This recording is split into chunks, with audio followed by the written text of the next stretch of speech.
കട്ടപ്പന നഗരസഭാ അധ്യക്ഷ ഷൈനി സോണി ചെറിയാൻ രാജിവെച്ച് എ ഗ്രൂപ്പിൽ നിന്നും പുതിയ അധ്യക്ഷയെ തിരഞ്ഞെടുക്കാൻ തയ്യാറെടുപ്പുകൾ നടക്കുമ്പോൾ ഭരണസമിതിക്കെതിരെ വിമർശനവുമായി ബി.ജെ.പി. കൗൺസിലർ തങ്കച്ചൻ പുരയിടം. 3 വർഷമായി മാറിവന്ന 2 അധ്യക്ഷന്മാരും കാര്യമായ വികസന പ്രവർത്തനങ്ങൾ നടത്തിയിട്ടില്ല. ഇടത്തേക്കാലിലെ മന്ത് വലതുകാലിലേക്ക് മാറുന്ന അധ്യക്ഷന്റെ മാറ്റമല്ലാതെ ഒന്നും നഗരസഭയിൽ നടക്കുന്നില്ല. ഭരണകക്ഷിയുടെ ഗ്രൂപ്പിസം കാരണം ഒരു വികസനവും നടത്താതെ ജനങ്ങളെ മണ്ടന്മാരാക്കുകയാണെന്നും തങ്കച്ചൻ പുരയിടം ആരോപിച്ചു. കട്ടപ്പന മുനിസിപ്പാലിറ്റിയിൽ 2 ടൈം കഴിഞ്ഞ് 3ാമത്തെ ടൈമിലേക്ക് ഉള്ള ചെയർപേഴ്സൺ വരിക. നമുക്കറിയാം 2021 തൊട്ട് 23 അവസാനിച്ച് 24 കയറി. കട്ടപ്പന മുനിസിപ്പാലിറ്റിയിൽ കാര്യമായ ഒരു പ്രവർത്തനവും ഈ 2 ചെയർപേഴ്സന്മാർ മാറി വന്നിട്ടും നമുക്കിവിടെ നടത്താൻ സാധിച്ചിട്ടില്ല.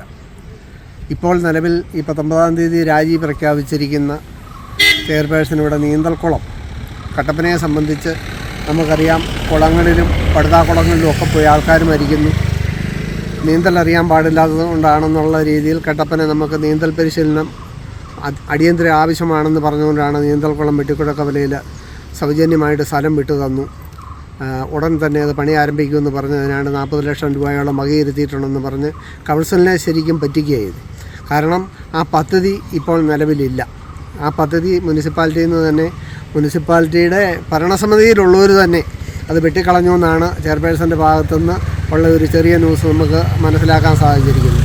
നമുക്കറിയാം, കട്ടപ്പന മുനിസിപ്പാലിറ്റിയിൽ ഈ 3 വർഷത്തോളമായിട്ട് കട്ടപ്പന ട്രാഫിക് റെഗുലേറ്ററി കമ്മിറ്റി ഉണ്ടാക്കി, ഒന്നും നടന്നിട്ടില്ല. ഭരണമാറ്റങ്ങളെന്ന് പറയുന്നത് ഇടത്തെ കാലിലെ മന്ത് വലത്തെ കാലിലേക്ക് മാറുന്നതിന് തുല്യമായിട്ടുള്ള ഒരു ഭരണമല്ലാതെ കട്ടപ്പന വേറൊരു തരത്തിലുമുള്ള കട്ടപ്പന മുനിസിപ്പാലിറ്റിയിലെ ജനങ്ങൾക്ക് ഉപകാരപ്രദമായിട്ട് അവരുടെ ക്ഷേമത്തിന് വേണ്ടിയിട്ടുള്ള ഒരു പദ്ധതികളും കട്ടപ്പന മുനിസിപ്പാലിറ്റി 3 വർഷമായിട്ട് നടക്കാൻ സാധിച്ചിട്ടില്ല.